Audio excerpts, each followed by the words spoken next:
Hello दोस्तों, मैं ताज, आपका दोस्त, अपने YouTube चैनल पर आप सभी का स्वागत करता हूं। तो आप सभी जानते ही होंगे कि मैंने आपसे कमिटमेंट किया था कि लगातार मैं आपको हर मॉडल के इंडक्शन पीसीबी से रिलेटेड सारे पार्ट्स और उनके एमसीयू डिटेल्स आपको देता रहूँगा।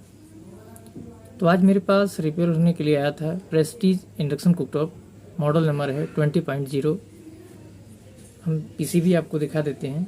ये देखिए, हमारी इस मॉडल की पीसीबी है। इस मॉडल की पीसीबीओं में जो भी फॉल्ट्स और एरर आते हैं और कहाँ पे हमें कितना वोल्टेज मिलना चाहिए और कौन सी रेजिस्टेंस ख़राब हो जाने के केस में हमें कौन सी एरर मिलती है, इससे रिलेटेड वीडियो हम आपको देंगे आज। तो चलिए वीडियो स्टार्ट करते हैं। दोस्तों, वीडियो स्किप करके ना देखा करें, जिससे आपको हमारी दी हुई जानकारी मिस हो जाती है, जिससे बाद में आप कमेंट करते हैं कि सर इसमें ये फॉल्ट था, कैसे सॉल्व होगा। तो वीडियो को स्किप ना किया करें, फुल वॉच कर लें और इसका डायग्राम भी आप समझ लें, जिससे आपको रिपेयरिंग में काफ़ी हेल्प होगी। तो चलिए आज वीडियो स्टार्ट करते हैं। दोस्तों ये हमारी पीसीबी प्रेस्टीज इंडक्शन कुकटॉप में लगकर आती है।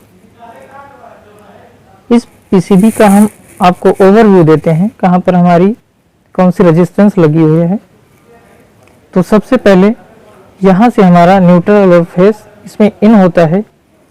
उसके बाद जो हमारा यहाँ लगा हुआ है फ्यूज और न्यूट्रल, इन दोनों से एक एक डायोड लगते हैं जो हमारे 4007 हैं। ये इसे रेक्टिफाई करके डीसी में कन्वर्ट करते हैं।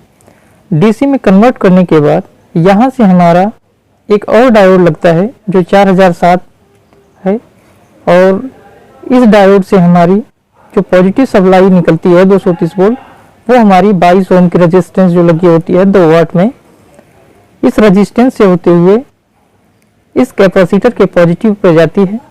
इस कैपेसिटर की वैल्यू 4.7 इवोक 450 वोल्ट होती है। यहाँ से बूस्टअप होके लगभग 350 वोल्ट हमारा आईसी पर जाता है, जो हमारी यहाँ आईसी लगी हुई है। इसके सोर्स पॉइंट पे हमारा 350 वोल्ट मिलता है, और ये आईसी हमारी 2 वोल्टेज जनरेट करती है। एक हमारा लगभग 18-20 वोल्ट जनरेट होता है, जो फैन को रेगुलेट करता है और फीडबैक में यूज होता है, और दूसरा हमारा जो 9 से 10 वोल्ट तैयार होता है, वो वोल्टेज हमारा 7805 रेगुलेटर लगा हुआ है। वहाँ पर 5 वोल्ट स्टैंड बाई होने के लिए आउटपुट में हमें मिलता है। 7805 के इनपुट पॉइंट पे हमें 9 से 10 वोल्ट मिलते हैं, और ये हमें रेगुलेट करके उस सप्लाई को ड्रॉप करा के हमें 5 वोल्ट देता है, जो हमारे इस पीसीबी को स्टैंड बाई होने के लिए जरूरी होता है। तो दोस्तों, अगर ये पीसीबी कभी डेड कंडीशन में आए तो सबसे पहले आप अपनी वोल्टेज को चेक करेंगे कि हमारी स्टैंड बाई वोल्टेज हमें 5 वोल्ट मिल रही है या कहीं ड्रॉप हो रही है। उसके बाद यहाँ हम आपको दिखाने का प्रयास करते हैं, जो हमारा फ्यूज लगा हुआ है। यहाँ देखिए, ये हमारा फ्यूज लगा है। इस फ्यूज से हमारी जो हमारे 4007 डायोड लगे हुए हैं, उन्हीं डायोड से हमारी 330 के की रेजिस्टेंस लगी होती है। ये मोटी वाली रेजिस्टेंस हमारी, इसकी लोकेशन है R32। ये हमारी 330 के की 1 वाट में रेजिस्टेंस है। इस रेजिस्टेंस के माध्यम से 2 रेजिस्टेंसों का डिवाइडर बनाया जाता है, जो 820 के और 820 के की 2 रेजिस्टेंस होती हैं। इनकी लोकेशन है हमारी, एक लगी है R30 की लोकेशन पे और दूसरी हमारी है R31 की लोकेशन पे। ये दोनों रेजिस्टेंस हमारी 820 के की हैं। इस रेजिस्टेंसों के माध्यम से हमें आईसी पर फीडबैक दिया जाता है, जो मेन एमसीयू है हमारी, इस पे फीडबैक दिया जाता है, और यहीं से हमारा हाई वोल्टेज और लो वोल्टेज की एरर भी जनरेट होती है। तो वीडियो में बने रहिए दोस्तों। इसका हाई वोल्टेज और लो वोल्टेज का जो फॉल्ट आता है उसको हम क्लियर करेंगे। पहले हम बता देते हैं कि इसमें कौन से कंपोनेंट कहाँ पर लगे हुए हैं। उसके बाद हमारी कॉइल के जो 2 लेग लगते हैं हमारे पीसीबी में, उन लेग से एक एक रेजिस्टेंस हमारी कनेक्ट होती है। ये दोनों रेजिस्टेंस हमारी 820 के 1 वाट में रेजिस्टेंस है। ये हमारी फीडबैक के लिए इस्तेमाल होती हैं, जो आईसी को मेन फीडबैक देती हैं। तो आइए दोस्तों हम समझते हैं कि कौन सी रेजिस्टेंस खराब होने पे हमें कौन सी एरर इस पीसीबी में देखने को मिलती है। दोस्तों काफ़ी ध्यान से देखिएगा, क्योंकि ये चीज़ें बहुत सर्च करने के बाद ही मिलती हैं। जैसे ही इसमें हम इनपुट सप्लाई देते हैं, अगर ये हमारी जो R30 की लोकेशन पर रेजिस्टेंस लगी हुई है 330 के की, अगर ये रेजिस्टेंस ओपन हो जाती है, उस केस में हमें E1 की एरर देखने को मिलती है। और इसके जस्ट बगल में जो हमारी R32 की लोकेशन पे 820 के की रेजिस्टेंस लगी हुई है, अगर ये रेजिस्टेंस हमारी ओपन होती है, उस केस में हमें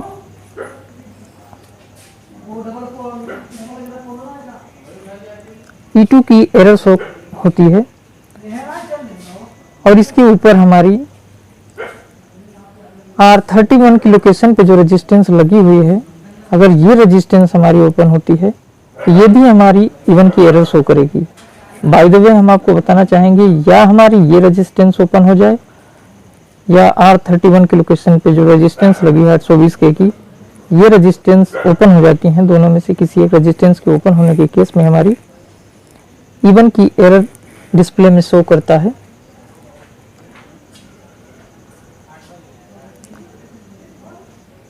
उसके बाद हमारा नेक्स्ट प्रॉब्लम इसमें आती है E0 की। E0 के केस में होता क्या है कि इस पल्स विथ मॉड्यूलेशन सेक्शन में अगर कोई प्रॉब्लम हो, कोई ट्रांजिस्टर शॉर्ट हो जाए, या हमारी R26 की लोकेशन पे जो रेजिस्टेंस लगी हुई है 20 ओम की, यहाँ पर हम आपको दिखाएंगे, यहाँ 20 ओम की रेजिस्टेंस लगी हुई है।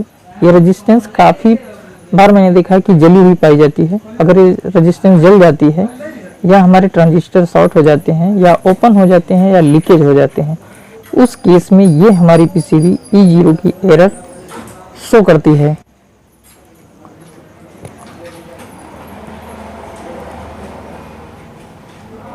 उसके बाद इस पीसीबी में एक नेक्स्ट प्रॉब्लम आती है E2 की। E2 के केस में मैंने आपको बता दिया कि यहाँ पर हमारी जो R30 की लोकेशन पे जो रेजिस्टेंस है 820 के की, अगर ये रेजिस्टेंस ओपन हो जाए, उस केस में हमारा E2 की एरर आती है। उसके बाद E3 की एरर में होता क्या है, यहाँ पर हमारी जो टॉप सेंसर के लिए जैक है, इस जैक पे हमें 5 वोल्ट मिलना चाहिए। अगर यहाँ पर हमें 5 वोल्ट नहीं मिलते हैं, या हमारा टॉप सेंसर खराब हो जाता है या शॉर्ट हो जाता है, उस केस में हमें इस पीसीबी में E3 की एरर शो होती है।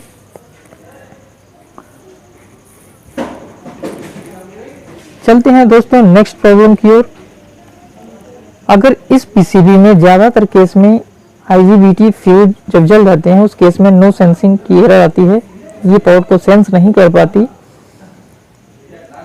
तो ऐसे में सबसे पहले आपको चेक क्या करना है, यहाँ R4 की लोकेशन पे जो रेजिस्टेंस लगी हुई है, इस रेजिस्टेंस के ओपन हो जाने के केस में ये हमें पीसीबी सेंस नहीं करती है, या हमारा पल्स विड्थ मॉड्यूलेशन में कोई ट्रांजिस्टर खराब होता है, उस केस में ये हमारी पीसीबी सेंस नहीं करती है।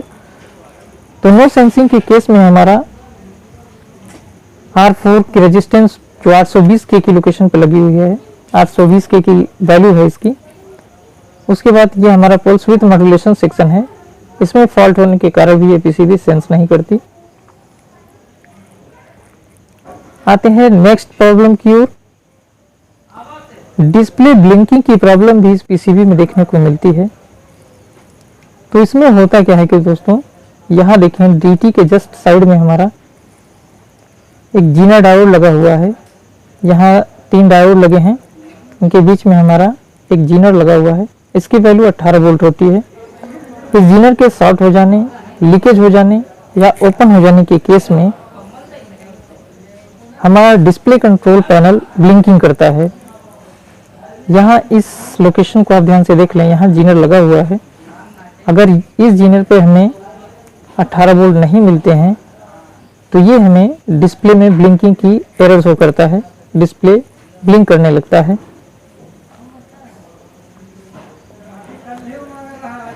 और इस पीसीबी में एक चीज़ और बताना चाहेंगे हम, कभी कभी इस पीसीबी में E4 की एरर आती है।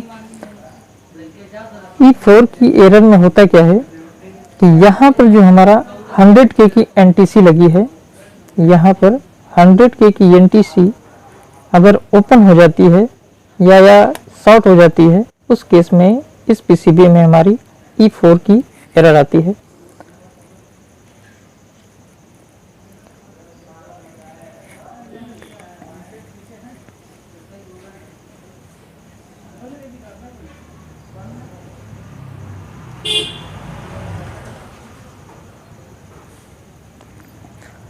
तो दोस्तों चलिए कुछ हम आपको डायग्राम की हेल्प से समझा देते हैं कि इसकी आईसी के कितने नंबर पिन पे हमें कितने वोल्टेज मिलने चाहिए। वीडियो थोड़ा लंबा जरूर है दोस्तों, लेकिन आप नए हो चाहे पुराने हो, अगर आप टेक्नीशियन हैं तो आपके लिए ये वीडियो काफ़ी हेल्पफुल है, क्योंकि ये सारी डिटेल्स कोई भी टेक्नीशियन आपको नहीं देगा जितनी हम आपको दे रहे हैं। तो यहाँ हम आपको दिखाने का प्रयास करते हैं इसका आईसी का पिन वोल्टेज। इस आईसी की पिन नंबर 1 पे हमें 4.3 वोल्ट और पिन नंबर 2 पे 4.9 वोल्ट, पिन नंबर 3 पे हमें 4.9 वोल्ट। उसके बाद आते हैं पिन नंबर 10 पे 1 वोल्ट और 11 पे 4.3 वोल्ट और 16 नंबर पिन पे 2.5 वोल्ट के नियर अबाउट मिलता है। अगर ये वोल्टेज आपके एमसीयू के ओके हैं तो आपकी माइक्रो कंट्रोलर बिल्कुल ओके है, इसमें छेड़छाड़ करने की कोई ज़रूरत नहीं। होता क्या है कि कभी कभी हमारा शॉर्टिंग कहीं और होती है और हमारे काफ़ी टेक्नीशियन भाई कहते हैं इसका एमसीयू ख़राब हो चुका है, इसलिए मैं आपको इसका एमसीयू डिटेल्स दे रहा हूँ। ये आप चाहें तो स्क्रीनशॉट लेकर इसका रख सकते हैं, ये आपको काफ़ी हेल्प करेगा कि ये वोल्टेज अगर आपके इस पीसीबी में ओके हैं तो इसका मतलब आपकी एमसीयू ओके है, प्रॉब्लम कहीं और है। अगर इस पीसीबी में वाकई आपको जानना है कि एमसीयू किस केस में ख़राब होती है तो हम आपको एक छोटा सा ट्रिक बता देते हैं। यहाँ जो हमारा 78L05 लगा हुआ है 5 वोल्ट रेगुलेटर, इसको आप बाहर निकाल लें। ग्राउंड और आउटपुट के बीच मल्टीमीटर को आप कंटिन्यूटी की रेंज में चेक करेंगे। अगर ये बजर साउंड कंटिन्यू देता है उस केस में हमारी मेन एमसीयू खराब होगी। अगर ये बजर साउंड नहीं दे रहा है तो इसका मतलब आपकी एमसीयू ओके है, फॉल्ट कहीं और है। तो दोस्तों अगर वीडियो आपको पसंद आया हो तो लाइक ज़रूर करें। हमें आपसे आशा यही है कि आपको वीडियो पसंद आया होगा। आपका दिन शुभ हो।